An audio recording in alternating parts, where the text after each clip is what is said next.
తులసి ఆకులు నీళ్ళల్లో వేసుకొని ఆ నీళ్ళతో స్నానం చేయండి. తులసి ఆకులు, తులసి దళాలు నీళ్ళల్లో వేసుకొని ఆ నీళ్ళతో మీరు స్నానం చేస్తే ఉద్యోగంలో కానీ, వ్యాపారంలో కానీ, వృత్తిలో ఉన్న సమస్యలు తొలగిపోయి నెంబర్ 1 పొజిషన్లో ఉంటారు.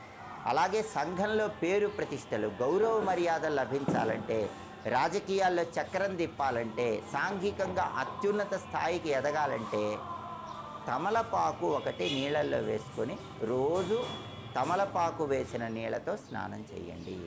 అప్పుడు సంఘంలో పేరు ప్రతిష్టలు, గౌరవ మర్యాదలు కలుగుతాయి. విపరీతమైన లక్ష్మీ కటాక్షం కలగాలన్నా, మానసిక ప్రశాంతత లభించాలన్నా 2 పాల చుక్కలు లేదా 1 స్పూన్ పెరుగు నీళ్ళల్లో వేసుకుని ఆ నీళ్ళతో రోజు స్నానం చేయండి. పాల చుక్కలు కానీ, పెరుగు కానీ నీళ్ళల్లో కలుపుకొని ఆ నీళ్ళతో స్నానం చేస్తే మానసిక ప్రశాంతత ఉంటుంది. అఖండ లక్ష్మీ కటాక్షాన్ని కూడా సిద్ధింపజేసుకోవచ్చు. అలాగే గంధం కానీ,